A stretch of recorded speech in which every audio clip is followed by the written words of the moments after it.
हमारा ये जो पार्ट है ये पहली बार 2024 में 25 में आया, 24 में, ठीक है। इस परीक्षा में पहली बार आया था और इस पार्ट का नाम है अक्षरों की पुनर्व्यवस्था। यानी अक्षरों को हम क्या करते हैं, अरेंजमेंट। जैसे हम चीजें अरेंज करते हैं ना, कौन चीज आसानी से हमें मिल जाए, इसी प्रकार से हम अक्षरों का अरेंजमेंट करते हैं ताकि हमें सही शब्द मिल जाए। तो लेटर अरेंजमेंट या लेटर रीअरेंजमेंट। अब इसमें क्या होता है कि एक शब्द हमें दिया होता है जिसको सही क्रम में अक्षरों को लगाना है ताकि हमारा एक सही शब्द बन जाए।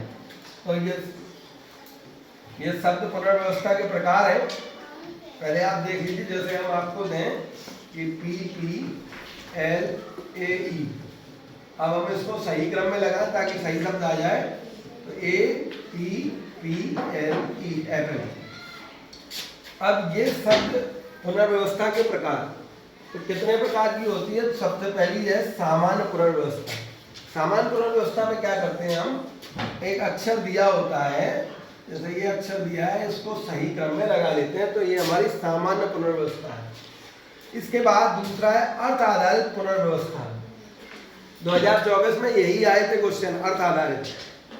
क्या हुआ था कि अब जो आपने अक्षर बनाया, जो शब्द बनाया अक्षरों को मिला के, उसका अर्थ क्या है, शब्द ना पूछे। अब वो तुमसे एप्पल नहीं पूछ रहा है, वो पूछ रहा है कि एप्पल का अर्थ क्या होता है। तो एप्पल का अर्थ क्या होता है ये आपको बताना है।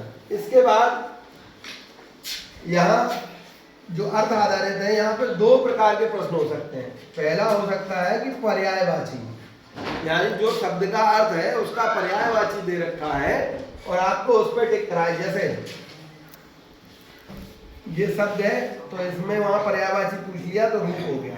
दूसरा हो सकता है विलोम। विलोम मतलब उल्टा, कि शब्द का जो अर्थ है उसका उल्टा क्या होगा। जैसे ये शब्द देखिए आप, ये है, अगर हम इसको क्रम में लगाएं तो बन गया हैप्पी। अब हैप्पी माने खुशी, और खुशी का उल्टा दुखी। तो इस तरह से हम इसको अरेंज करते हैं। इसके बाद पहला हो गया सामान्य पुनर्व्यवस्था, दूसरा अर्थ आधारित, और तीसरा हो गया असंगत। असंगत मतलब ऑड वन आउट।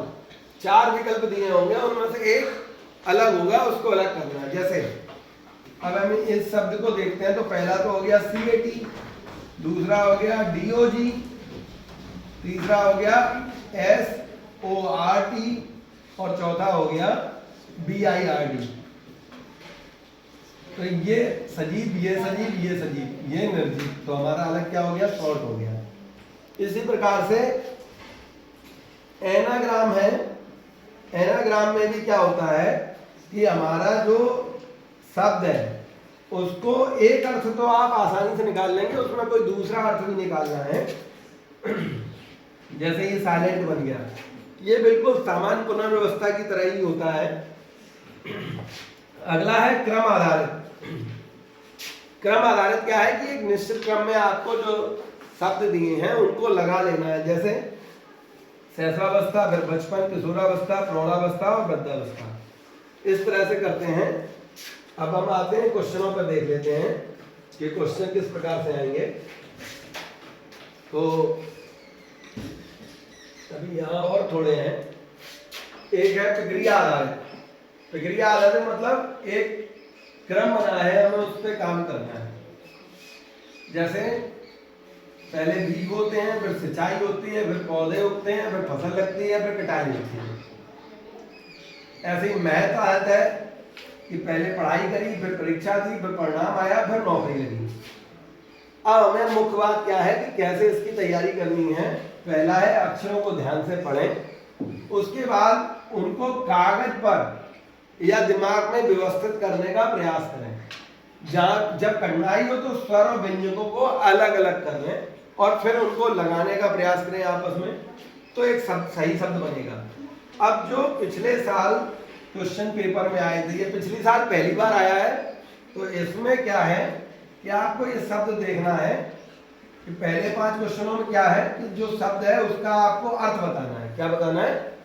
अर्थ। तो ये पहला शब्द है, तो पहला शब्द जो है उसका अर्थ अगर हम इसकी मीनिंग बनाएं तो DELIGENT,